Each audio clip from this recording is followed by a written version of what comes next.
Oke, hari ini kita akan bahas tentang the primary of offensive weapon. Apa sih yang dimaksud dengan primary of offensive weapon itu? Nah, kita akan bahas di sini.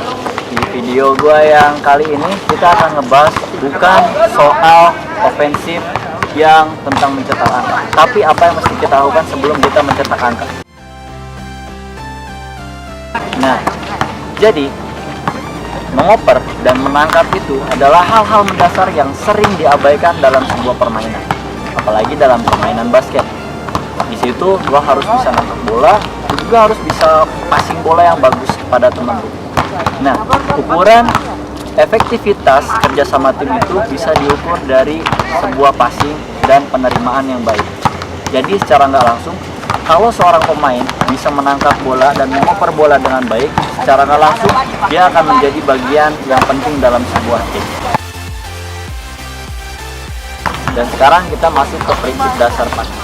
Apa yang dimaksud dengan prinsip dasar passing? Yaitu prinsip-prinsip yang kita gunain sebelum kita akan melakukan passing pada teman kita.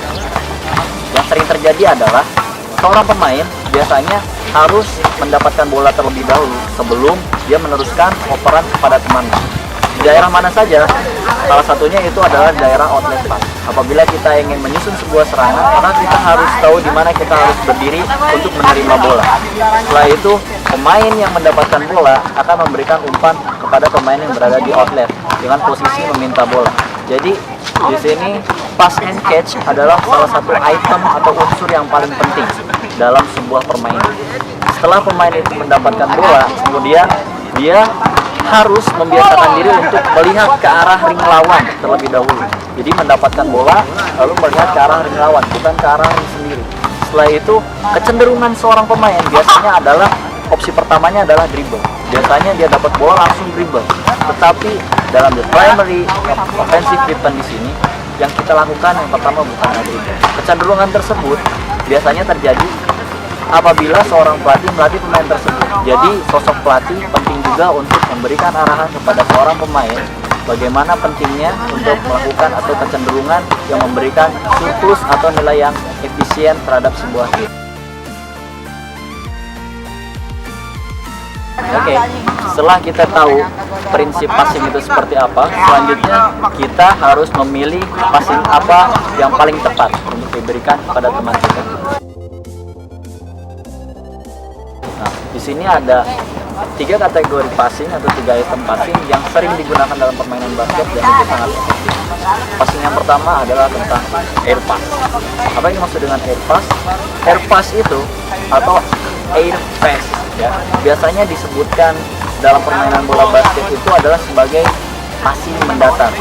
Jadi kalau kita punya sudut seperti ini ya, setengah lingkaran, maka air pass itu berada di sudut mendatar.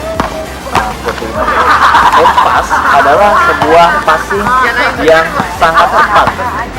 Jadi kecepatannya melebihi operan pantul ataupun operan melambung. Jadi apabila kalian melakukan air pass, kalian akan mendapatkan kecepatan yang cukup baik untuk memberikan bola pada teman kalian. Itu yang dimaksud dengan air pass. Oke, passing yang berikutnya, passing yang kedua adalah low pass atau low pass. Ya. Low pass ini adalah passing terbaik pada teman satu tim kalian yang hendak melakukan fast break. Jadi passing ini digunakan yang paling tepat adalah pada saat terjadi fast break. Jadi memungkinkan teman kita untuk berlari mengejar bola dengan kecenderungan mendekati ke arah ring. Ya. Jadi ada kecenderungan lebih dekat sama ring. Dan yang pastinya kalau kalian melakukan low pass itu harus dengan tenaga yang penuh dan memperkirakan jarak antara ring dan teman kalian. Nah, jadi low pass itu paling cepat digunakan pada saat terjadi fast break. Ya. Apabila melakukan air pass juga bisa sih, cuman lebih persentase ke-cutting atau kepotong itu lebih besar. So, low pass itu adalah passing yang paling tepat apabila saat kalian akan melakukan fast break. Passing yang berikutnya ada passing yang ketiga, yaitu bounce pass. Bounce pass itu paling tepat atau paling pas itu digunakan pada saat kalian melakukan passing terhadap teman kalian yang berada di area post atau di keyhole. Pada saat teman kalian minta bola, lihat tangannya, kalau dia tangannya mintanya di bawah, berarti dia minta bounce pass dan itu paling tepat. waktu yang paling tepat untuk melakukan bounce. Salah satunya adalah pada saat teman kalian ada di post. Terus kemudian lakukan bounce pass juga pada saat akan terjadi pergerakan backdoor cut.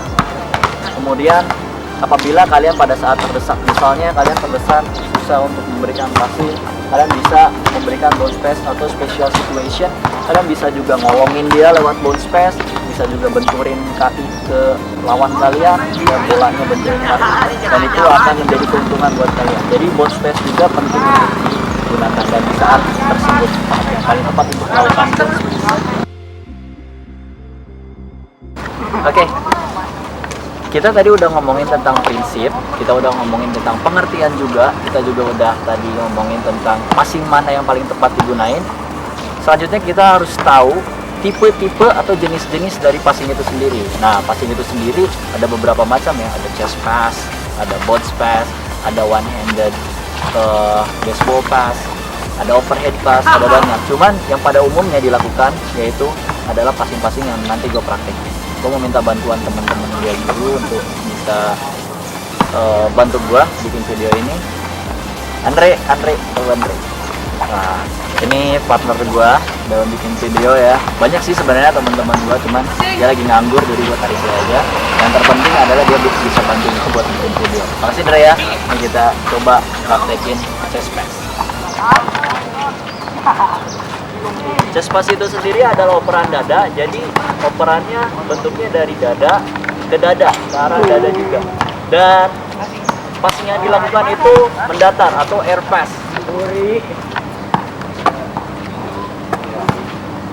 Jodre. Nah,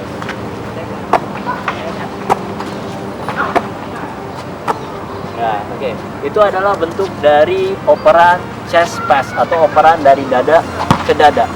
Operan yang berikutnya adalah bounce pass atau operan pantulan. Nah, ini adalah contoh dari bentuk pantulan atau bounce pass.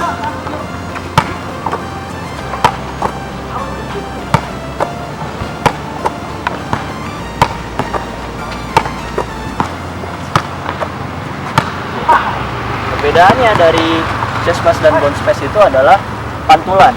Jadi bolanya dipantulkan dulu ke arah floor atau ke arah lantai, dan titik pantulnya disesuaikan dengan jarak teman kita supaya teman kita nyaman nerima bolanya. Caranya bisa dengan dua tangan, bisa juga dengan satu tangan. Yang tadi gue contohin adalah yang menggunakan dua tangan dan dari arah dada juga ya. Kenapa dari arah dada? Karena biasanya seorang pemain harus melakukan triple threat terlebih dahulu sebelum melakukan keputusan yang akan diambil antara passing, shooting, atau melakukan penetrasi atau enggak. Nah, passing yang berikutnya adalah overhead pass. Ini adalah bentuk dari operan overhead pass.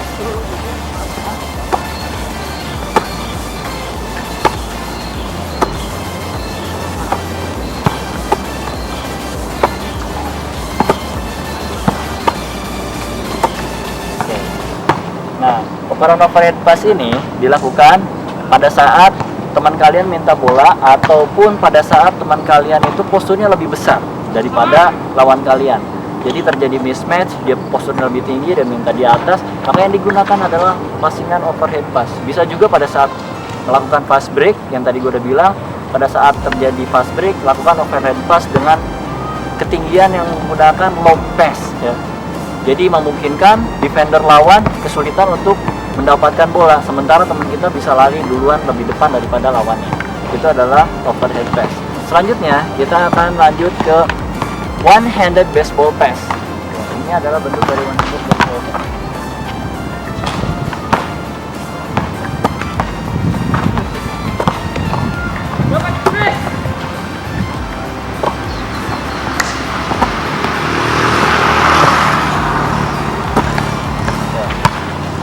Nah, itu adalah bentuk dari one-handed baseball pass. Kenapa disebut one-handed? Karena dia menggunakan satu tangan. Kenapa disebut baseball pass? Karena dia seperti orang yang akan melakukan lemparan baseball ya.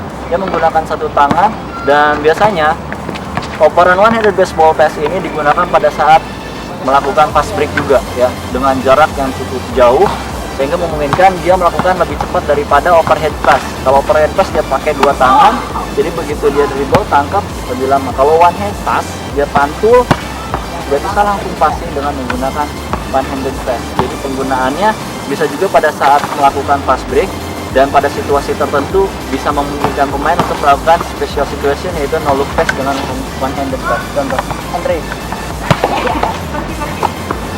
jadi one handed pass juga bisa menggunakan variasi yang beragam. Operan mendorong ya, dengan menggunakan satu tangan, one hand push pass. Dia mendorong dulu, baru kemudian mengoper bola dengan tangan.